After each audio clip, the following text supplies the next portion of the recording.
This is Mark Victor Hansen. Mark Victor Hansen is a businessman, owner of Look Who's Talking, a speaker resource company specializing in a select group of speakers, entrepreneur, president of the Mark Victor Hansen Children's Free Enterprise Fund, family man, TV personality,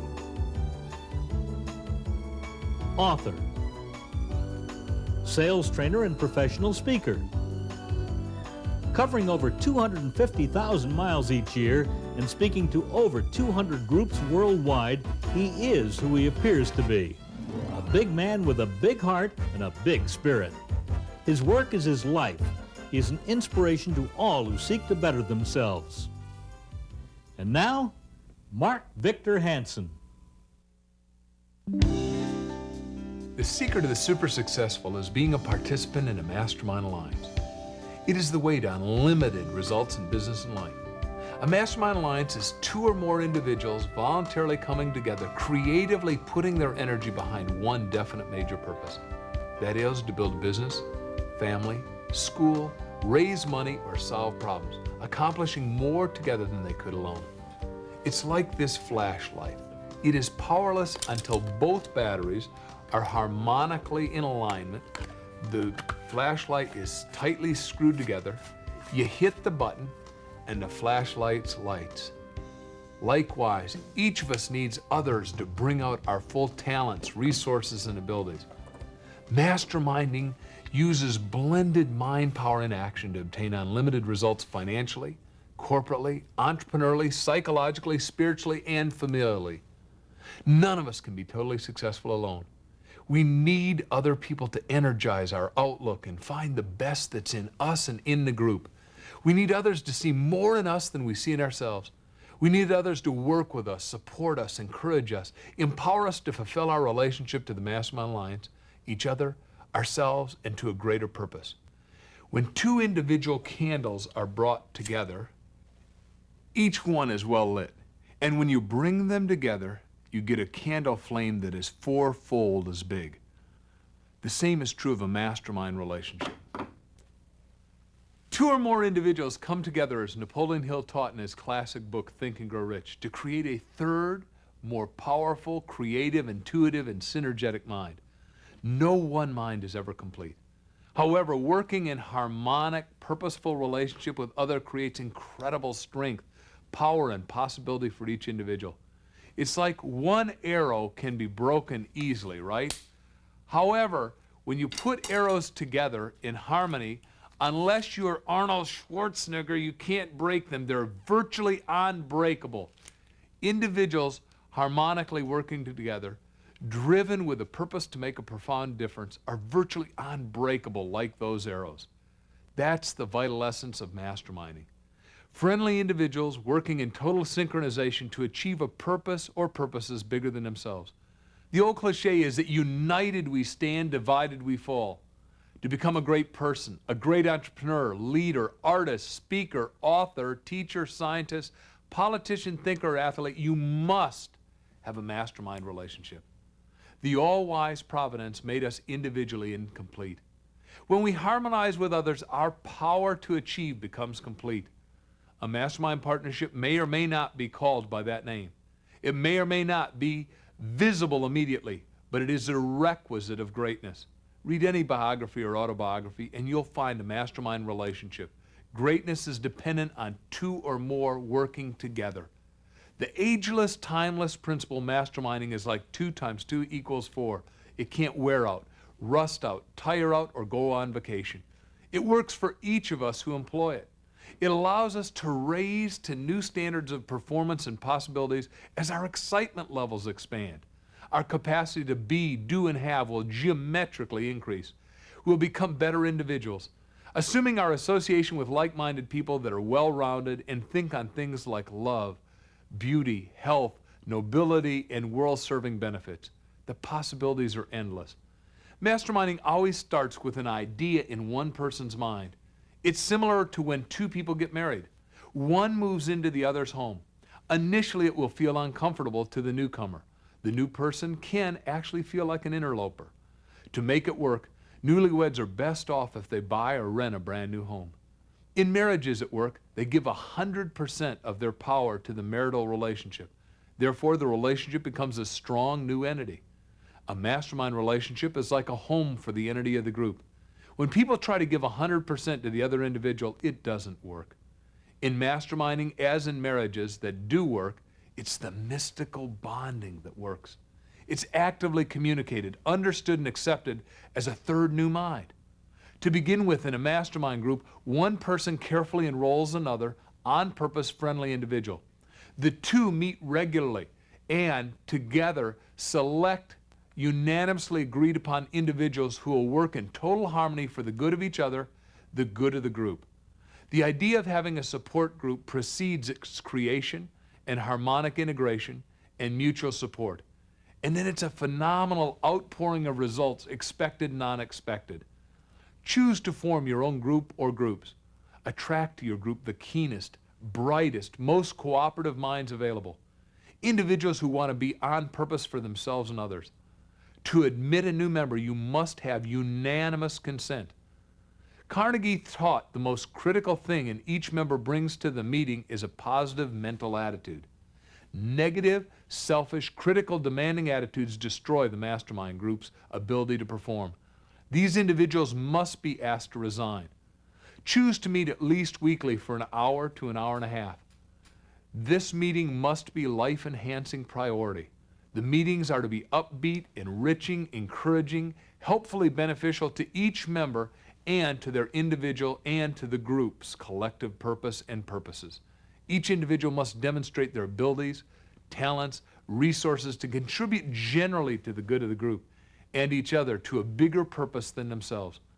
The contribution may be contacts, money, support, goodwill, education, experience, or talent. The masterminding guidelines are as follows. Number 1, the average group works best with 2 to 6 individuals, no more than 12. Time is the constraint.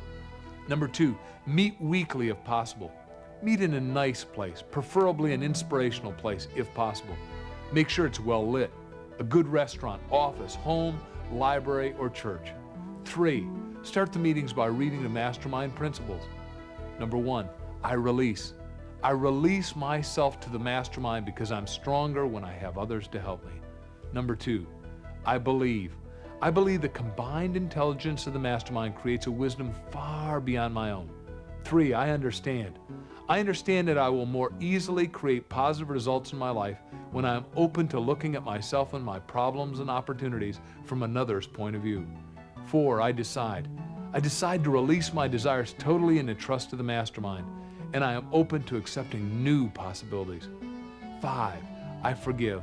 I forgive myself for the mistakes I've made.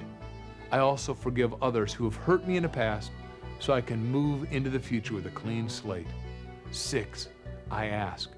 I ask the mastermind to hear what I really want, my goals, my dreams, my desires, and I hear my mastermind partners supporting me in my fulfillment. 7, I accept. I know, relax, and accept, believing the working power of the mastermind will respond to my every need. I am grateful knowing this is so. 8, dedication and covenant.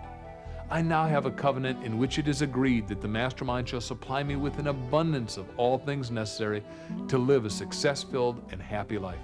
I dedicate myself to be a maximum service to God and my fellow human beings, to live in a manner which will set the highest example for others to follow, and to remain an open channel of God's will. I go forth in a spirit of enthusiasm, excitement, and expectancy. Next, when you're starting the meeting, have each member share something positive and good that has happened since the last meeting, or have each person say something sincere and genuine, self-esteem building about another masterminding partner. It also elevates everyone to start with good, clean humor. Major point 5, have each member share the problem or opportunity that they have experienced since the last meeting. Ask for the support you would like. Major point 6, the members should be supported visually, verbally, and feelingly by the others. For example, someone wants a new home. Other members would say, I see you driving up to your glorious new home. I see you sunning yourself at poolside with your loved ones, friends, and me. The principle is that we can believe for others what they cannot fully believe for themselves.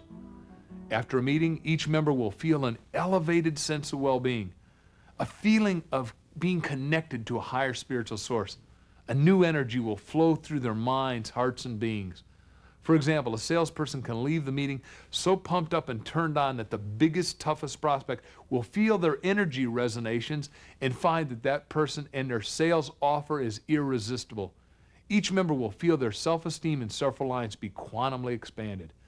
We grow from the people and the projects that we encounter. The better they are, the more we transcend ourselves. Napoleon Hill and Andrew Carnegie taught that two most important principles for super success: have a definite major purpose, and number two, have a mastermind support group. Lee Iacocca took over Chrysler when it was in the graveyard. He gave it a definite major purpose. He said Chrysler will be the biggest and the best. He then integrated his mastermind group of stars to drive that company toward its goal and achieve it in less than 1 decade. Each member starts to experience these kind of results, accomplishments, and feedback. They get new energy, new resolve, and it activates them to move at warp speed. Being in a mastermind group is a secret of starting at the bottom and moving to the top of industry and life. It is the epitome of self-promotion in motion. It's essential for the wealth builder and empire builders. Once you form one successful group, you will probably form others. It spews forth its own benefits. Masterminding is practical and beneficial to any human relationship. Because I travel extensively, I'm involved in several mastermind groups around the world. As you learn and practice the procedures, you will form alliances with other successful individuals in specialty fields. They will work with you, and together will guarantee future successes from the beginning of every one of your endeavors. My number one mastermind partner is my beautiful wife, Patty. We also have a family masterminding session with my daughters, Elizabeth and Melanie, and my housekeeper, Eva. Our heads, hearts, and minds are coalesced for the common good of the entire family. We're happy, content, and financially secure. It's preferable to have a formalized weekly mastermind meeting where the goal is to maximally enrich each other's relationships and look for growth and harmony amongst each other. As you know, I'm a great tourist. I visit everything I can, everywhere I can. While in Rochester, New York, I visited George Eastman's museum. George Eastman, as you remember, was the founder of Kodak. The pictures on the wall of his archival museum clearly show an ever-expanding network created by one man dedicated to the principle of masterminding. Eastman's chronophiles and pictures show the growth and development of cameras and films as he aggravated like-minded people to work together in harmony from an assortment of different industries to create a new industry of film, cameras, lighting, and photography. Andrew Carnegie said, "I discovered and appropriated the principles of masterminding when reading the story of Jesus Christ and his 12 disciples in the New Testament. Jesus was the first person to use a principle." Carnegie realized that Jesus performed his first miracle, turning water into wine at Canaan wedding feast, when he had 12 disciples synchromeshed in the spirit of cooperative harmony. Christ's power grew out of his relationship to God, and the power of his disciples grew out of their harmonious alliance with him and God. Each of us can use a blended discovery of mind power with a definite major purpose and contact that universal mind. Mr. Carnegie grasped the principle of masterminding and enrolled his friend and colleague, Charles Schwab, who was also a day laborer earning pennies a day, to catch the vision of creating and building the world's largest manufacturing and marketing steel company. Using the mastermind principle, they achieved a common goal. Carnegie ultimately paid Schwab the then outrageous bonus of $1 million a year for outperforming, outserving, outthinking, and outselling himself. Both men worked enthusiastically together, always going the extra mile, personally and professionally. They created new possibilities together that neither individual could have done alone. The old Scotsman, as he was affectionately called, went from rags to riches in his lifetime, becoming world's richest man because he apprehended, comprehended, and used the principles of mastermind. He openly admitted, "I know little of marketing and manufacturing steel. I've surrounded myself with more than a score of men whose combined education, experience, and abilities give me the full benefit of all that is known. My job is to keep the men and women inspired with a desire to do the finest possible job. I have a system," he said, "of compensation which permits every member of my mastermind group to name his or her own financial reward. But the system is arranged that beyond a certain maximum salary, which each person is allowed, every individual must establish a definite proof they have earned more than the amount before they receive it. The system encourages individual initiative, imagination, enthusiasm, and leads to continuous personal growth and development. Likewise, Dr. Paul Yonggi Cho, the minister of the world's largest church, who has over 1 million members, that's 1 million attending his Sunday services every week in Seoul, Korea, used this principle to build his church, which he calls cell groups. Like I said, it doesn't matter what you call a mastermind as long as you're doing it. Dr. Cho started with 3 people, and within the first year, using his mastermind principle, went to 150 congregants. He actively and enticingly teaches and practices and gets his members to do the same. Yearly, he's doubled, and he kept setting goals, and he went from 150 to 300 to 600 and now attracts 1 million Sunday attendees. Similarly, Rich DeVos and Jay Van Andel started Amway in a basement of their home in 1959 in Ada, Michigan. Today, they have a multi-billion-dollar worldwide enterprise that directly employs over 1 million world-renowned distributors, offering in excess of 2,000 products. Their successes have been so monumental that their businesses now have businesses. May I recommend that when you visit Michigan, you visit their free enterprise center that they've created in Ada, Michigan. While touring there, look at the beautiful, gigantic, classical oil paintings about free enterprise. They capture forever the intrinsic strength and backbone of American business. As a personal masterminding idea, no matter what your weakness or lack, limitation, please consider the example of Helen Keller, who was born deaf and blind and was virtually a prisoner at birth. Fortunately, Annie Sullivan saw more in her than anyone else, chose to reignite her possibilities, no matter how crippled she appeared to others. Annie dreamed and helped orchestrate her full potential breakthrough. And it came when Annie Sullivan repetitively ran water over Helen's hand 157 times, tapping into her hand, W-A-T-E-R, W-A-T-E-R, W-A-T-E-R. She got it and showed the world that anyone could overcome their adversity using the mastermind principle. In sports, every winning team intrinsically is a mastermind group. One of the most historically superb masterminding groups was Vince Lombardi and the Green Bay Packers. He demanded everyone know and thoroughly embrace the concept of consistent winning. America was formed by masterminding partners. When Patrick Henry said, "Give me liberty or give me death," he was speaking for 57 team members who all agreed and worked in harmony and secrecy.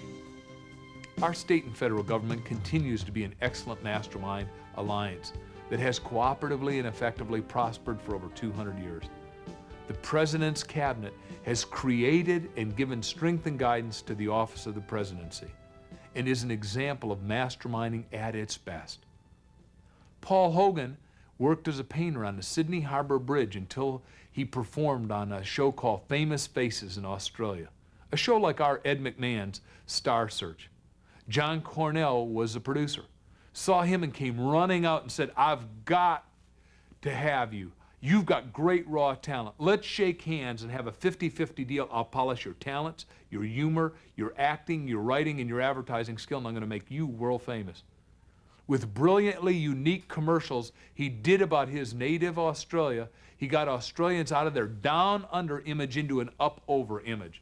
The commercial he did on American TV said, "Good day, mate. Let me throw another shrimp on the barbie for you." That commercial, which he did free for the Australian government, made Australia America's #1 tourist destination. Then he wrote Crocodile Dundee. Second only to E.T. in gross profits. He gained self-respect and promoted his country. All because he and John Cornell masterminded it. Align yourself with another person that you want to work with to make a profound difference. Be purposefully on purpose for something greater and grander and more terrific than yourself. Hogan's dream was to get Australia to re-see itself positively, and he did it. One of us, in agreement with another, can change the world and make it better for everyone else. I would now like to introduce the members of my mastermind group who make an important contribution to my life. Dr. Peggy Bassett, Dr. Roger Teal, Diana Wentworth, Reverend Pat Pollard, the Dean of Self-Esteem, Jack Canfield, and one of my oldest friends, Mary McKay, and my best mastermind partner, my beautiful wife, Patty. We will now join one of our weekly mastermind meetings so you can listen and observe firsthand, get a bee's eye view, if you don't mind, of the interchange and the dynamics that create the secret of the super successful. Enjoy watching.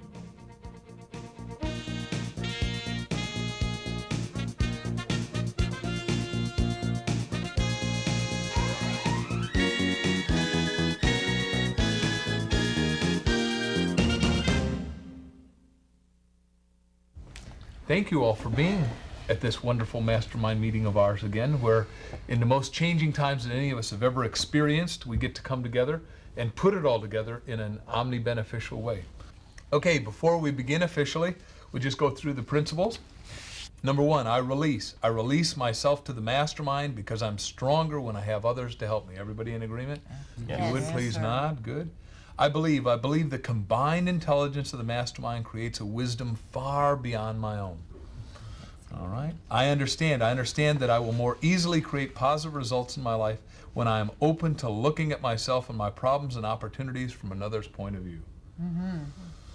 4, I decide to release my desires totally in the trust of the mastermind, and I am open to accepting new possibilities.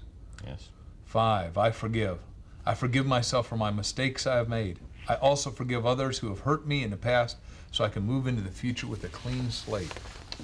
Everyone's in agreement? Yes, absolutely. 6, I ask the mastermind to hear what I really want, my goals, my dreams, my desires, and I hear my mastermind partners supporting me in my fulfillment.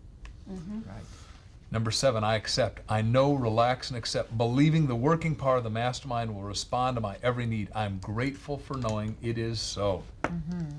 Dedication and covenant. I now have a covenant in which it is agreed that the mastermind shall supply me with an abundance of all things necessary to live a success-filled, happy life. I dedicate myself to being maximum service to God and my fellow human beings, to live in a manner that will set the highest example for others to follow, and to remain an open channel for God's will. I go forth with a spirit of enthusiasm, excitement, and expectancy.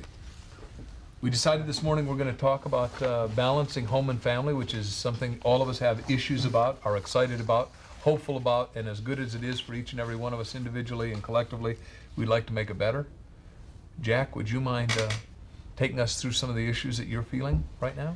Well, what's up for Georgia and myself is that with a new child, Christopher's now 14 weeks old, and with my traveling as much as I do because of the nature of my work being a speaker, it's very difficult to spend a lot of time at home. And when I'm there, what we want is more individual time with each other, then the baby's there. So it's like I'll be on the couch, but the baby's in a pillow between us. And like last night, our goal last week was to spend 6 hours together, eye to eye, knee to knee, without the baby, without me working, with the TV off and all of that. And what happened is that we had done 4 hours, and I thought last night we'd get the last 2 in, and Georgia said, I'm going to lay down with the baby for a few moments, and that was like around 9:30, and next thing I know, it was midnight. I went in, they were both sound asleep. I got caught up in a TV show, but wasn't about to wake her up at 12:30 at night, with the idea of like we have this goal to achieve.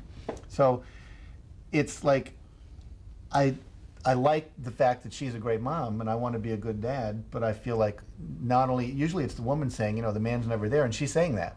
But I'm also saying, even when I'm home, she's not there. It's like frustrating.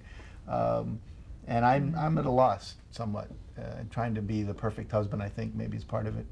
I guess what I'd like is, I know some of you have been parents and so forth, like, what ideas you might have, because this is our first child. Maybe you've got some insights. Well, those kinds of things are so slippery, because other things come up and they seem to be the priority in the minute. Maybe there would be some way that you could invent some consequences if you didn't have your success. If there was something writing on it, or if there were, just to move it into that place of I have to do this or else. And I don't know what that would be. So if we didn't spend our 6 hours together, we'd have to burn a $100 bill or something. Oh my God, you have to write on the blackboard 100 times. What I found is beginning to work for me in that same situation is that I'm redefining my relationship with my wife. It used to be that it was just 2 of us, and now it's 3 of us. Mm-hmm. And so I'm looking at how the relationship was when it was just 2 of us and how it could be with the 3rd one included, and not make it just the two of us again, but now make it the three of us. And now I have a redefinition of how we relate to each other, and we don't need to spend time alone together as a contrived time, but to spend time, the three of us together, and when we have time, spend time together alone without setting it up. But the time we spend together, the three of us together, is spent as quality time now. So I found that. How old is your kid? 6 months. 6 months. Yeah. He's just a little So ahead you're of in the him. same a little ahead of position, you. yeah. So I had a little more time to think, I feel, about how I could get the same quality that I love had it. before, That's great. but to include the child. And so the child is not now an obstacle or a distraction. So redefine the That's problem. right. yeah. Redefine how you relate to each other. I don't That's know. helpful. What Patty and I did when Elizabeth was born was we redefined what we would do together, and we thought that walking together was a good idea before, and it synchronized our minds, especially in the morning for a 20-minute walk together. So what we did is we bought a backpack, and Elizabeth went in my backpack, and we went sojourning out into the wilderness. And as she started to get older, she wanted to see the horses in the neighborhood and all that. But exactly what Patrick's talking to is that you build that third image that includes all of you, and that all of you can do it together. I have an Synchronize it. objection to that, though, because this is part what we were talking about last week was, and what I brought up is my feeling was that you and I, in our relationship, has mutated to that of only parental interchange and business interchange, and the relationship between you and I that we originally had. You remember our discussion this week and everything, what I'll talk about during my part, but I think you do need to keep goals with just you and Georgia. I think that's real important. I think it's real important. And I think it's harder with the younger kids. Our kids are 8 and 11, 2 boys. And somebody pointed out to us recently that they needed to see us leave, that they needed to see us nurturing our relationship as a part of them understanding relationships. How to have a Oh, that's relationship. good. And that sparked us on this same journey of how can we get away? How can we set the dates? We have dates, and yet I face the same challenge, Jack, in that I often let other things creep in, or one of our kids' social events will come up. And so it's somehow creating that sense of sacredness, the word you used. That's the real challenge. And then also some flexibility, because it can't be done 100%. No Yeah. date will always work, and so I guess it's the diligence. If it gets broken, we have to set another one and hold to that one. I think that was helpful for me to see that we can have a quality triadic Yes, relationship yes. as well as setting aside time, and maybe like reframe the goal. Yes. It's really looking for quality time together. It may not always have to be And separate. that It's real quality helpful. time together could be pulled out, like setting up a time when you could go away for a weekend somewhere, or you could have a babysitter come in and just take care of the baby, and you could go out to the movies or someplace. Diana, Yes. your family situation right now, how are you balancing it? Well, it's exciting, I must say. Every day is something new and different. I had a marriage that lasted 25 years, and I lost my husband to cancer. And now I'm remarried. I've been married 1 year. I have a wonderful marriage, and both he and I have businesses that we love. I mean, I can work 17 hours a day very easily and not even notice that I'm working, because what I'm doing is my passion. Me too. And he loves his work. So he comes home. Now, what I was dealing with last week was I needed an assistant, somebody who was able to take on a lot of the things that I do. I was really looking for a clone, somebody who can be me in some places that I need to be. And I was interviewing her, and I did hire her, and I love her. She and I are just like sisters, and she makes me laugh, and everything really works well, because it's like being with a peer. It's not like being with somebody who doesn't understand. And we like to work so much, the two of us, that when my husband comes home from work, which is about 6:30, not a reasonable hour, I suppose, she and I are still cooking along. And he really, I'm beginning to realize what he wants is for me to still be in that newlywed role, which I love, and have me all to himself when he gets home. He says, Diana, if I brought my office home, it wouldn't be all right with you. So I'm trying to figure out how to balance this, the fact that I work in my home. I don't want an office. I've had them in the past, and it's hard for me to separate my creative time. You know, I'm going to leave the house, close the garage door, and go somewhere and be creative, and then come home and not be creative anymore. So I'm just trying to figure out how to get this all to fit together. It's all happy problems, but it's a problem nevertheless. There's not one of us that doesn't want to extend him or herself by having an assistant, but then the assistant can be the interloper to the other spousal partner. Well, we had our company in our house for about 4 years, and it was a boundary issue. I mean, it really, for us, it was really important, and I resisted it, kicking and screaming, having an office. But now I'm really glad, because home is really home, and office is office. And I understand, because I used to just come down in the morning whenever I wanted to and work, and if after dinner I wanted to work, I could just sit down at my desk and do that. But it really was, for me, what in our relationship was drawing that line. And it's a tentative kind of line, you know, because obviously even if you were at your office, you might work till 7:30, and that's, I don't know what to say other than I can really empathize with the issue. I agree totally with Jack, though. I think I understand how you feel about not having an office and going away from home and saying, okay, now this is my creative time, now I'm home, I'm not going to. But boy, I think it's so important. Our social life together improved so dramatically once we did not have our office in our home.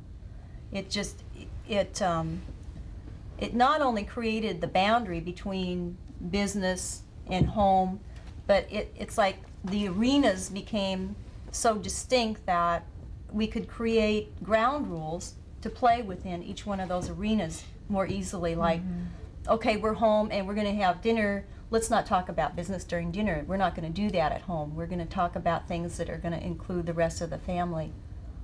I don't know. I found it to be, you've worked out of your home before too, haven't you, Peggy? Well, I still do some out of my home, but I could stay in my office all the time. I think we all could. Which is the big thing, because as I shared last week, my husband retired and I recommitted to my profession, which has caused a lot of discussion, deep discussion, because I can go up and sit in my office and get involved with reading a book or putting together a talk, creating something, and forget the rest of the world. That's what I do. I go into a place that I'm not even aware anyone else is around, and then somebody comes and says, well, let's do something. I feel then like I've been intruded, somebody's intruded into my private space. So the more work I do at the office, the better equipped I am to be at home when I'm at home. In addition to that, I like what Patty was saying to Jack in the beginning, was to hold that space sacred, to hold the family relationship sacred, so that you have a time when you know that the family space is sacred, and that the business isn't unsacred, but it is in a separate place. Right. And I think that definition gives opportunity to get what you want out of a relationship and still get all that you want out of your business.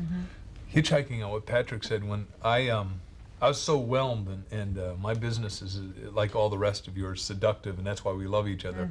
It is consumptive and owns you. And Patty started teaching me why we ought to set ground rules and have the house be the house and business be the business. And she taught me that I had to always call and make sure, just like you need to know when Ted's coming home, so you can say, adios, it was fun having you here. But I think the sandbox is now for Ted and me when he gets home.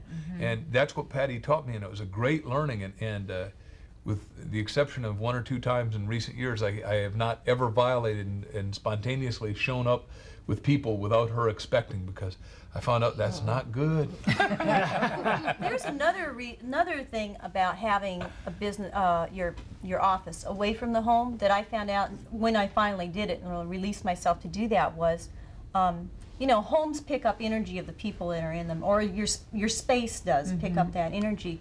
So when I went and got my own office, what happened was that office, that space is mine.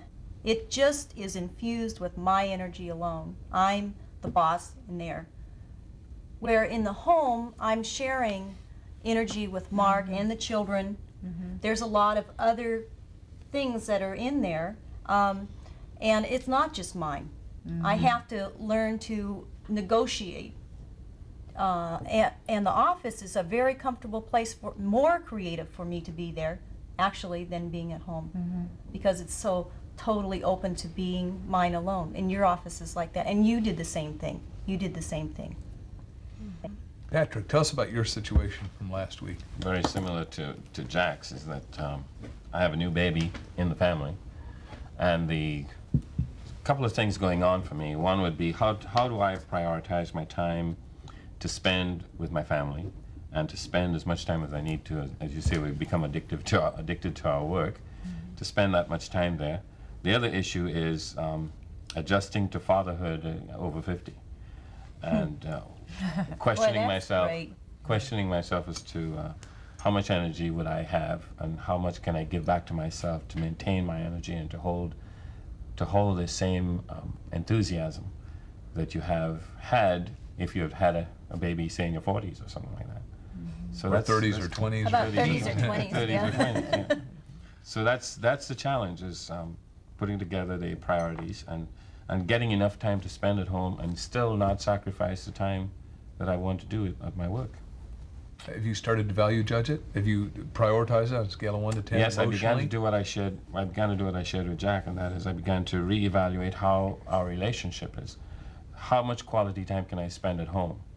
And am I spending quality time when I'm not alone, or am I spending quality time when I am with the other two, with the wife and the daughter? Is that quality time to me, and is it only quality time when the daughter is not there? That's what I have to look at. And when I decided that it's quality time whenever I'm there, then it changed. Things began to change, because I find now that we can play when the baby's there. Before that, we didn't play too much. We were all focused on the baby. Now when the baby's there, we're playing together still. I'll give you an example. What happened was we just had the christening, and we sat down and reviewed the christening tape and listened to the music again. And we held hands and cried together, because that was an opportunity to play together again when we had the baby. So that was wonderful. I also got to hit off what you were saying, is that Emerson said the greatest present you can give is your present, CE. And you're physically being there. There's no richer treasure that any of us That's can right. give than the physicality of who our real being is, and being totally authentic in there. Yeah, I think, and one of the things you said about that, when I'm there, it's quality it's time. quality I think time. that's one of the, when Mark and I first had Elizabeth, we talked about, well, maybe he wasn't home a lot and he didn't have quantity time, but he had quality time. And we were hooked on that definition of quality time. And what we realized as time went on was that all the time that It's you quality. spend with a child, to them, is quality time. It's our interpretation Right. that now we're going to do something special becomes quality time. But a child just being in your presence or playing horsey or whatever they're doing, to them is quality It's time. quality So there time. really isn't any such thing as quality time. That's right. It's time, It's time. period. And They want time with you. spells L-O-V-E. That's right. Yeah, really. And it's the little things. My wife recently found something that my son had to write for school, and it's called Precious Moments. And I was so moved to find 4 entries around myself. And one of them, he simply said, "A precious moment is when my dad calls me." Oh. Yeah. It just calls me. And that hit me. So now I call. Yeah. Just out of the blue, I'll call. I get sometimes so caught up in my doingness that I allow myself to move out of a sense of the wonder of my life. And my family is so cherished to me, and I love them so dearly that I think and what love. they need all they really need from me, well, they need more from me than this, but what they really want from me is a sense that I cherish them. And what I really That's right. enjoy is also making sure they know I cherish them, and not to lose that as I get so caught up in all my doingness. I think that's that quality of, it's like Yeah. Yeah. the cherished thing. This is not something, It's a sacred yeah, thing. it's sacred. Back to that exactly. word again. Sacred. Yeah. It's a sacred article.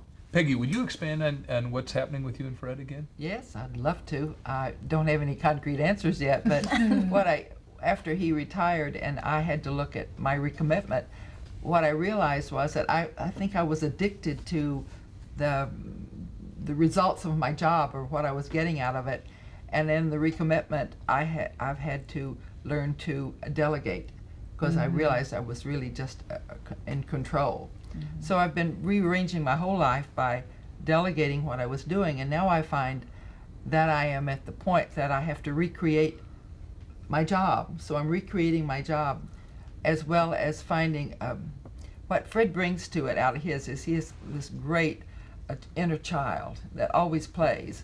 So, he's giving me a lot of that with his simplicity. When I first knew him, I thought, I'm so sophisticated and I would never walk. He judges his walks by how many cats he counts. And he comes back to tell me the stripes again.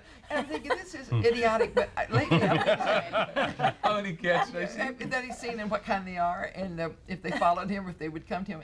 And I realized that is the quality time we've been talking about. It's like to get out of your head, get out of my head of being a controller and getting things organized and getting things going, and just listen to the simplicity. So he's brought a lot of joy to me that way, because I was feeling like I've got to give to my job and I've got to give to him, and I was feeling left out. And I've noticed that this week I started to say, what is it that I'm missing?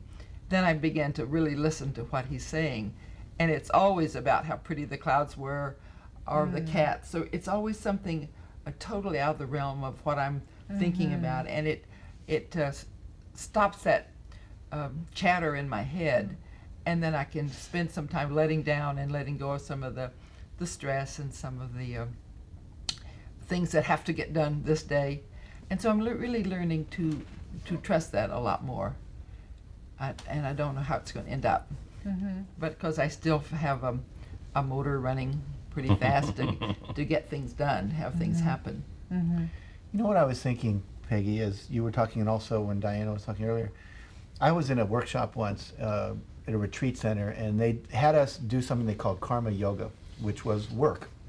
But the interesting thing about it was you could only do it for 1 hour, and it literally, when the hour was up, everybody stopped. Didn't matter if you were in the middle of a stroke raking the leaves and the yard was only half raked, you stopped. Yard got half raked that day.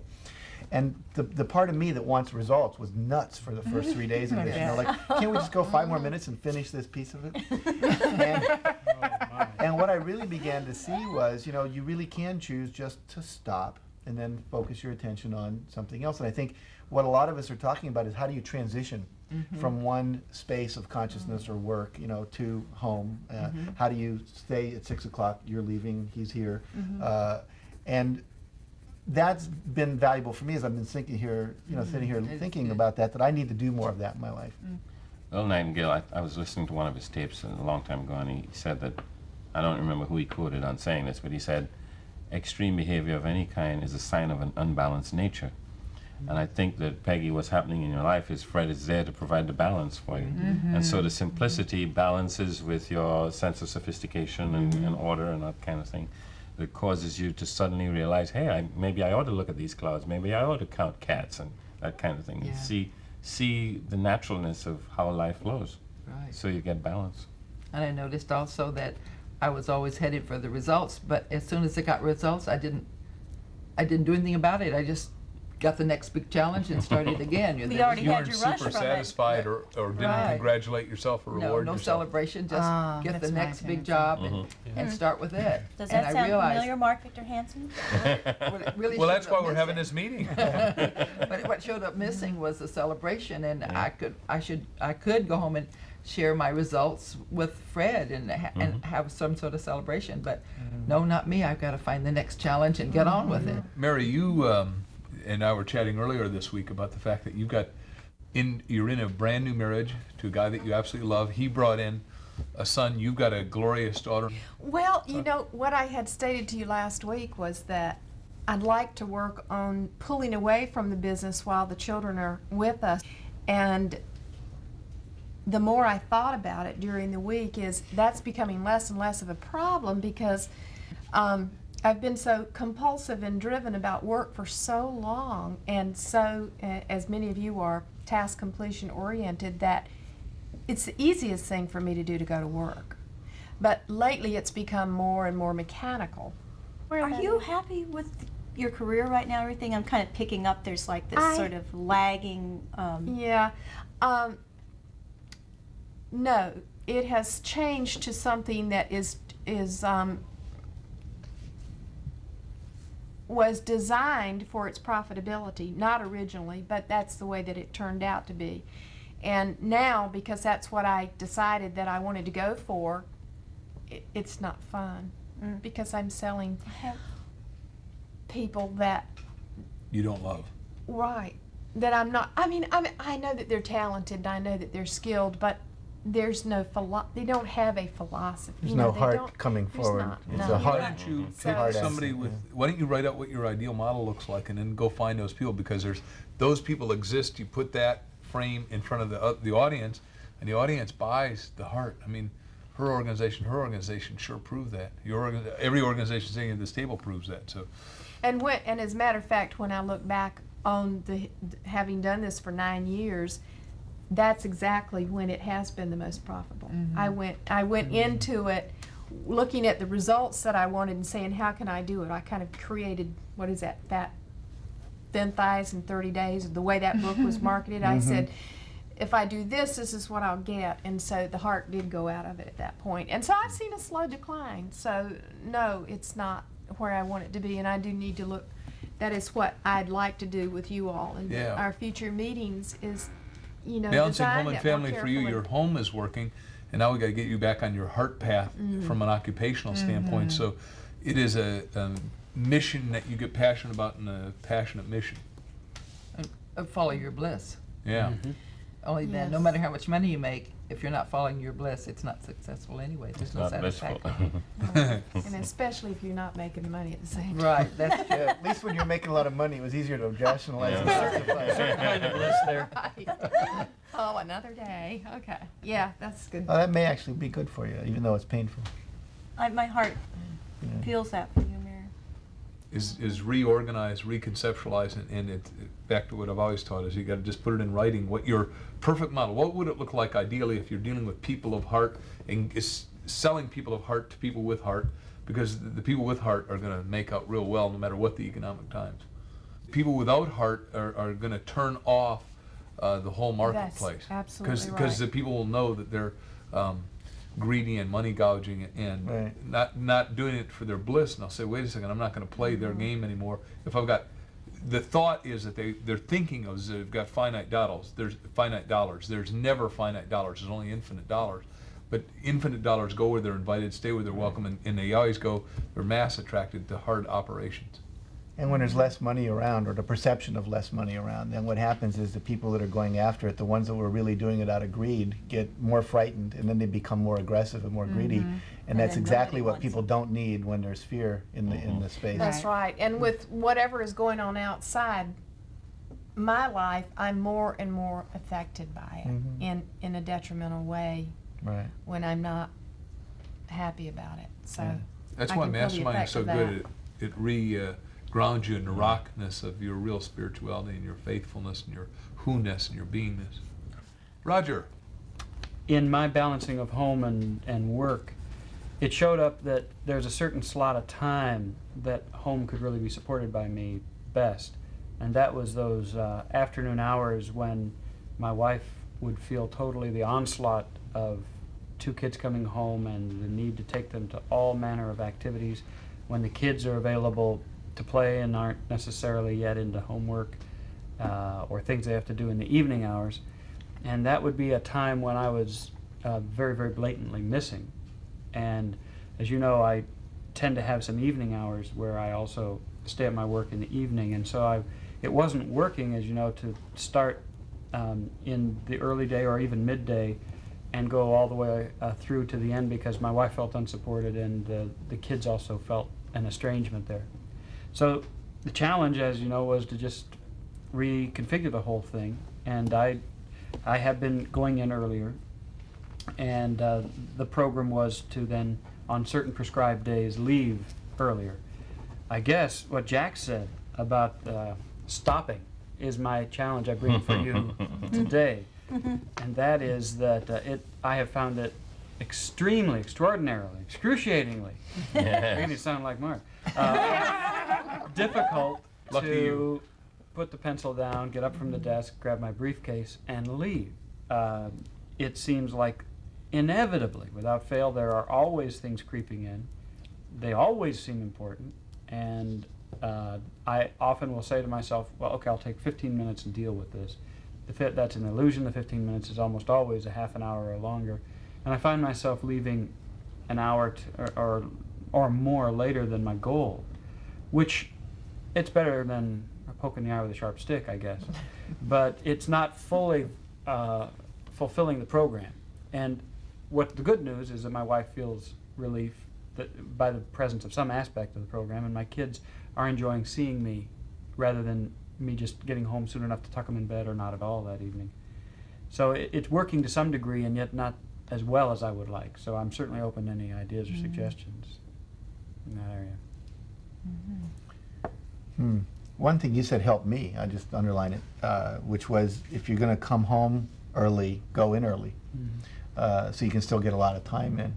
And I think the other thing that popped out for me was when you were saying all these things seem important. I mean, who makes them important? Obviously, you do. You know, we ascribe all meaning to all events.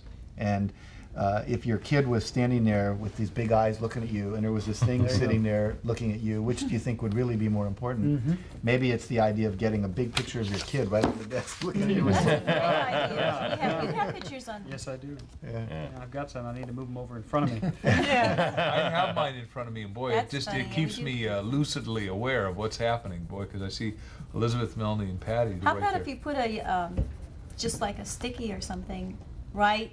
You put it right in front of in the middle of your desk and put a sticky on it that says 5 o'clock.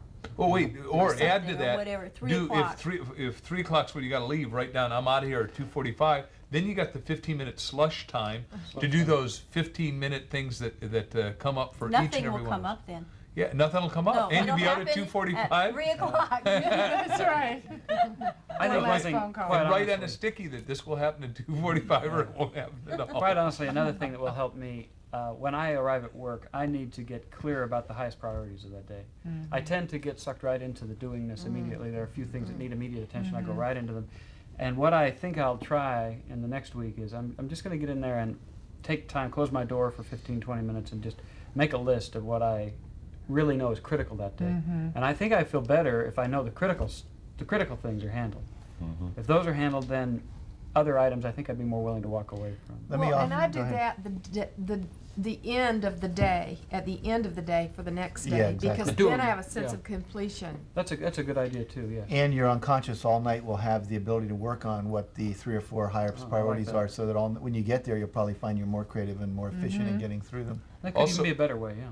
I believe in writing it down at night, and then the next morning I always do my meditation, and I see myself going through it, and I also make sure that I'm integrated as best I know how with Patty, Elizabeth, and Melanie. Along that line, it just triggered something I realized that came to my attention recently, that our subconscious mind seems to love to do lots of things at once. And we can actually, by paying attention the night before, as you say, give it some jobs and give it lots of jobs to get done. And then that creativity will bring up information faster. And it's not directly on your problem, but I've noticed lately that it seems to work, and that those things that I find real challenging, if I put them in my mind the night before when I'm going to sleep, and I say, this is the most challenging thing I have to do tomorrow, and this is next, and this is next, and this is next, that I'm getting information from the mastermind that's really making all of that a lot easier. But now, can you actually be with your husband when your mind is doing Well, the all point that? is, you She's need to let it sleeping go. with him. Sleeping Your and subconscious is doing it. Oh, okay. So what you do is you need to let it go. You need to say, tomorrow, this will get done. I will have some insight into this thing, and also this thing, and I will do this. And then you say, okay, now I'm letting it go, and I'm trusting, just like we do in the mastermind process. You know, Yes. there's a place Yeah, where we okay. release it. Yes. And in releasing it, then it just seems to like to do this invisibly, and then things pop up like toast. As always, when I get to be towards the end of this circle, during our meetings, a lot of my questions that I had for the meeting have seemed to be answered before I even get to tell you what happened this week. But like we were talking last week, I was talking about my relationship with Mark and how I feel like it's, and I want to use the word mutated, from that of the intertwined beingness that Mark talks about when we first started out 11 years ago, to that of parents and business partners and little else that we discuss. And when we were in our meeting last week, I said that I was going to bring this up to Mark during the week and see what his feeling was about it before the next meeting. So we talked about it during the week, and I said, you know, I feel like we don't talk about anything hardly except business and the kids. And he immediately said to me, what? well, you're not exactly the most scintillating conversationalist, you know, unless we're talking about business, sort of, in those words. Yeah.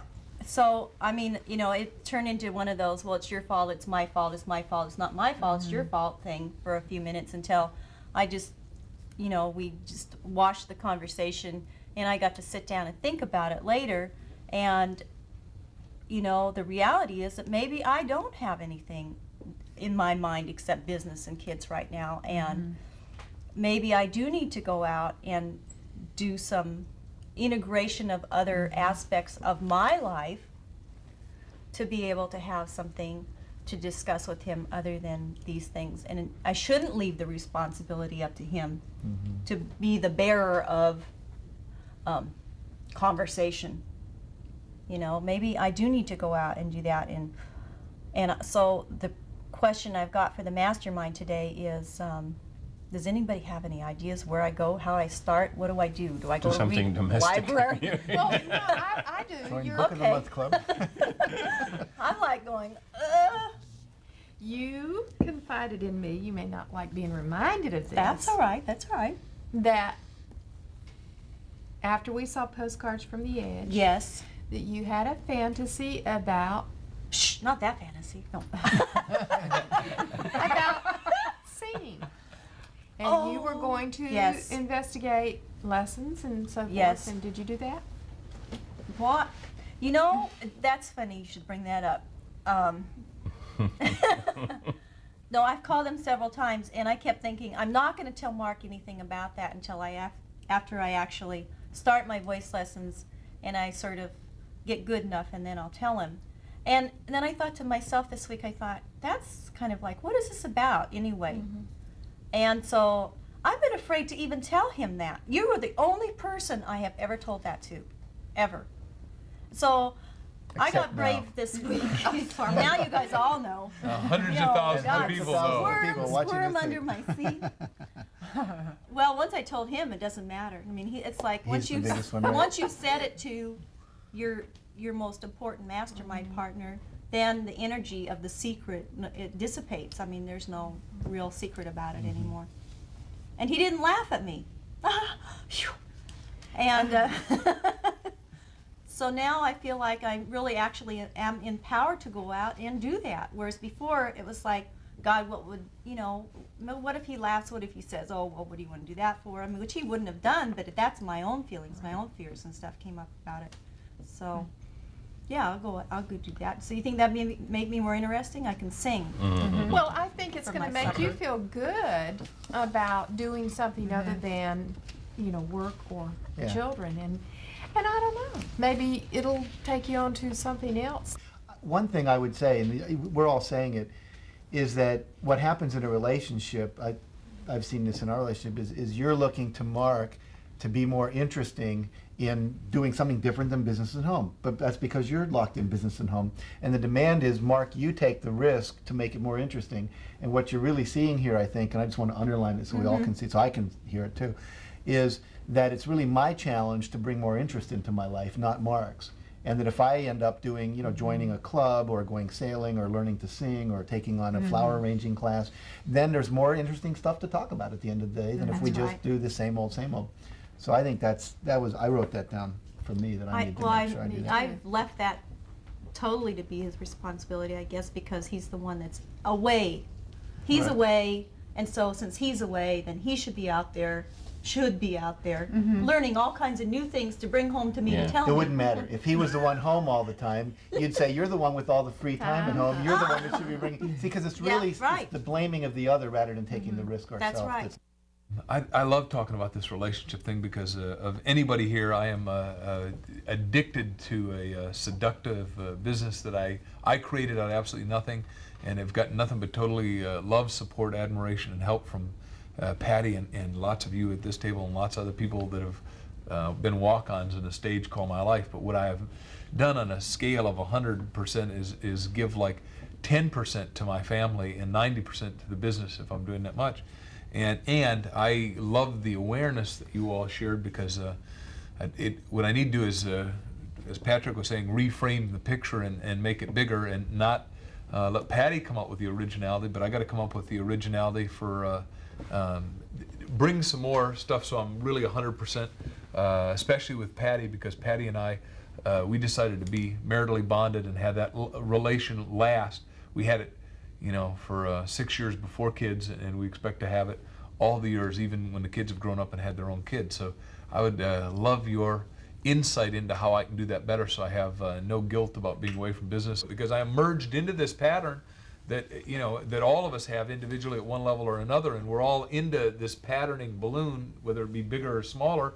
And now every one of us is saying, look, I want to change the coloration, I want to change the tone, I want to change the music, I want to bring this into it, I want this idea. And that's what we're really here doing, it seems to me. So Resculpting it. here's my intuitive hit with what you said. Please. You're up here, and where you're living is down here. And I'd like to ask you a question, maybe to get you to drop down a level. If you could just answer what I want is, you know, no long speech, but just what I really want is, and what I need help with is. Good, and that's the flash I was having, is what I want is that when Patty and I got married, she took me for a bicycle ride, and our hearts just amalgamated while we were driving from Huntington Beach to Newport Beach. And she blew open my heart chakra and gave me what they call an India Shakti pot, and I said, whew, that's what I want. And what's happened is that because you know, we've gone through the business of it and had to make all the business ploys, once in a while the heart gets, oh, I'll stitch it up, I'll stitch it up, I'll stitch it up. I'm not interested in the pain of that, and what I need to do is unstitch it and go back to where the original relationship was, where she was having, she had plenty of time to do flowers for the church and do all kinds of stuff that, you know, that isn't happening. You know, she was able to explore her creativity and her greatness, and maybe that means I need to, what she was asking for, how do I support her so she gets to exalt that again? And how do I support the family so I make it as magnificent and as open heart as I've felt several times. I've felt my heart chakra open during this meeting today. Can I? You get to be first. Well, one of the things you said was to go back to that, and the We can't go reality backwards. is that there, you know, going back to something is a fallacy. You can't ever do that, because you have a different set of circumstances. There are two children. Everything is different than it was, you know, and so I think what you need to maybe look at is what Patrick was talking about before, redefining the relationship. How, taking the reality base that you now have, what do you want with that reality base that you've got? What would you like to see using this reality? And I think for me, I'm still with what do you want? Because it's like what I want for Patty is, you know, kind of want her to go back to No, where what she, I want is my heart to be open full time. Okay. Especially at home. Okay. Now there we got it. Now we got it. Thank you. Thank you. That says it. What's stopping it from being that way? Must be me and part of the model I hold. That's why I did this elaborate model. Could it be the distractions we've all been talking about?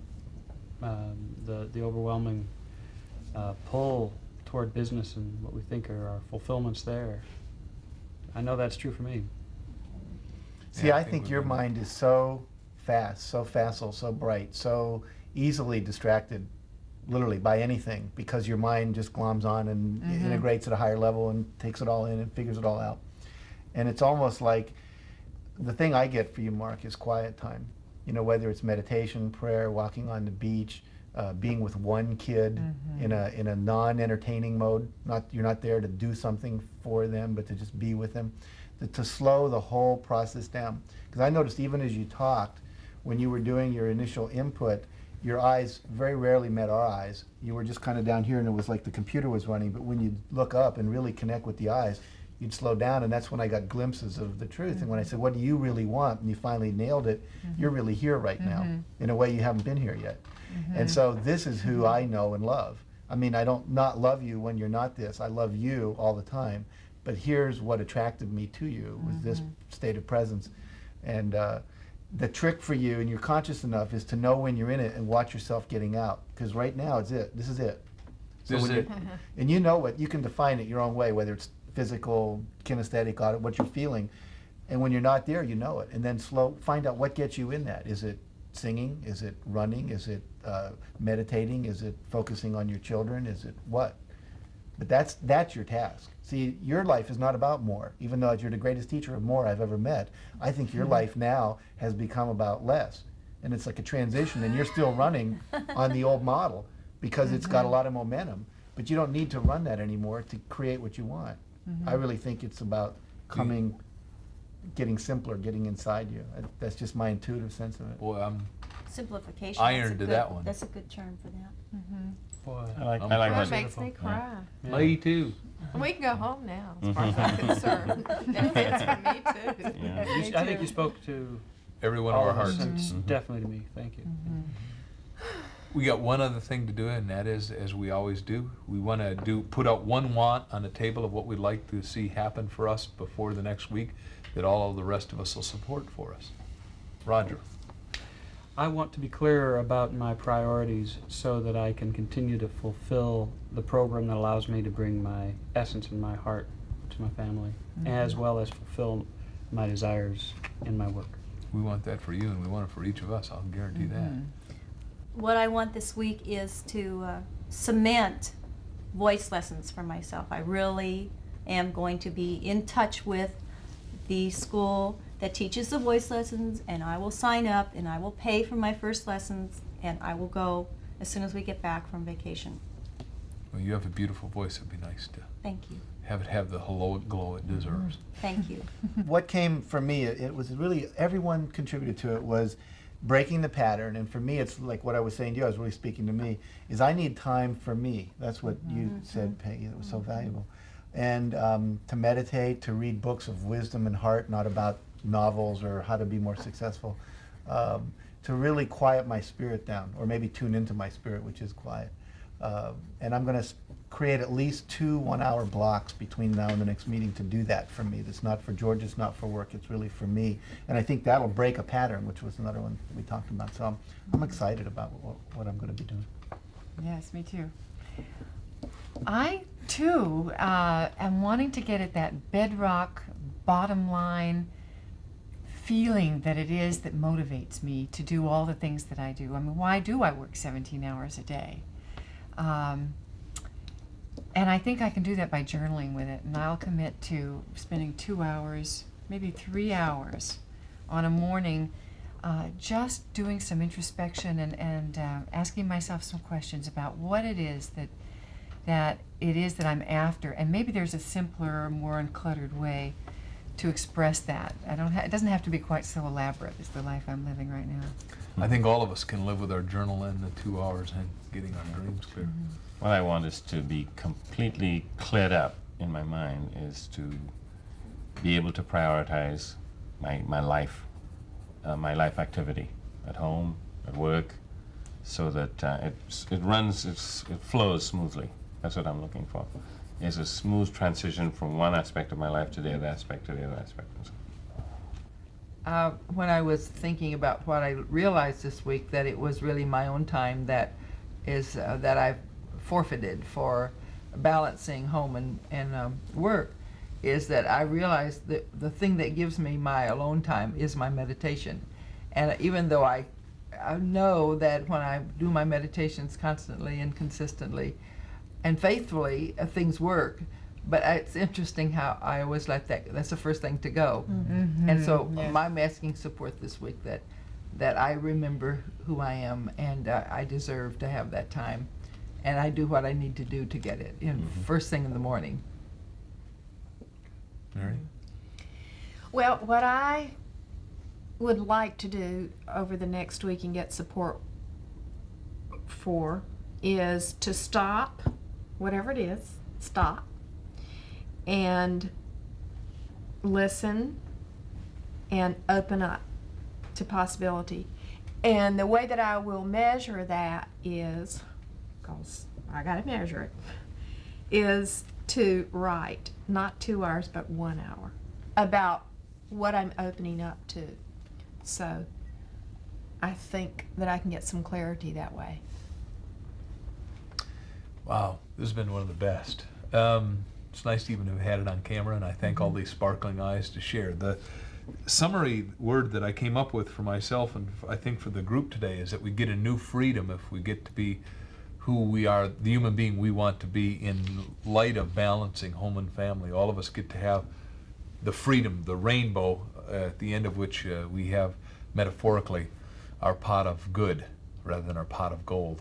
And our pot of good is the ecstasy of bliss, where it just flows in a comfortably prioritized way. Right. I accept my good as each of us do. Yes. See you next week.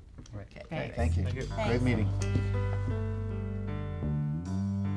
I belong to a mastermind because I like to come together with people who understand there's a larger mind than our individual awareness, and to merge with that group of people in that awareness. And what I get out of it is stepping back out of my own life and putting the situation before the collective consciousness and these individuals and getting excellent input. Belonging to a mastermind is my family, is my extended family. I know that I can call on any of my mastermind partners during the week if something comes up for me, and that they will be there for me.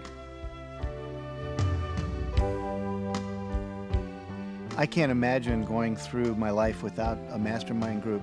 I really believe all of us know more than any one of us, and that I get such incredible insights from the group, and I always feel like my heart's open and that I'm clearer and that I'm more on track when I leave.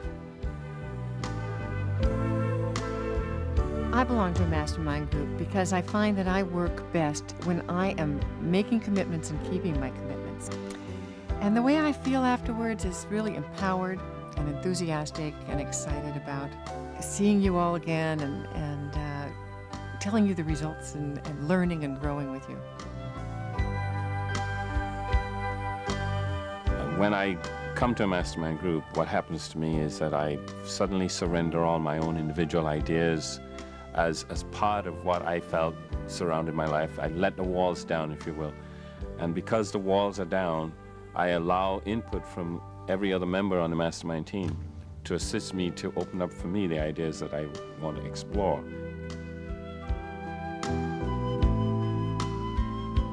The simple reason that I belong to a mastermind group is because I need it. And how I leave is just totally, totally empowered to go out and experiment with all these wonderful ideas. I feel very uplifted, and I wouldn't want to miss one for anything. I'm in a mastermind group because I've always placed a premium on personal and professional accountability. And I don't seem to be able to sustain that if I am just interacting with a friend or even a family member, because many times those people are not very confrontive. The feeling that I get from it is clarity.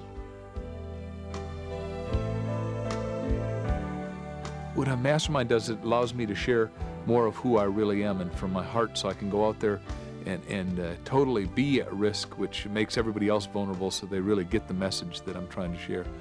I'm blessed and blissed out and thankful for this exalted state of beingness that I leave here with.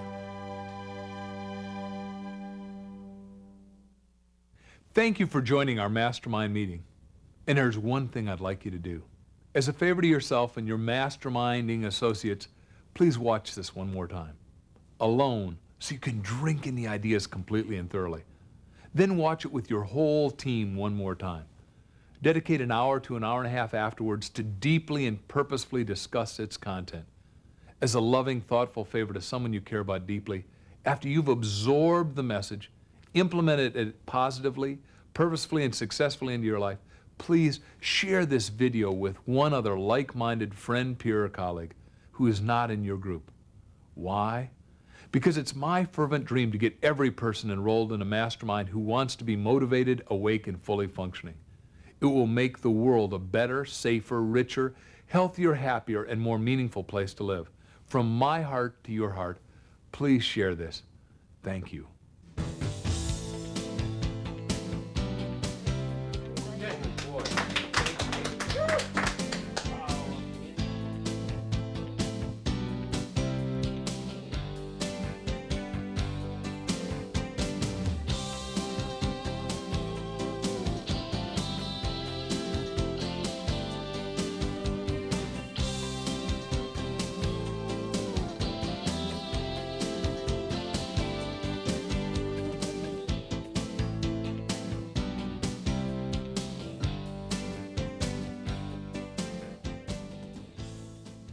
To obtain the services of Mark Victor Hansen for your company, group, or organization, call our office and ask for Lisa Williams, Marketing Director. If the date you're desirous of holding is available in our calendar, we will issue a program agreement. Upon our receipt of the signed agreement and 1/2 of the fee, your date will become permanent. Please include any company literature and our completed client information form to assure Mark's ability to custom design a presentation especially for you. Mark also has developed extended learning systems. For a list of current audio tapes, videotapes, and books, call or write our office. Thank you.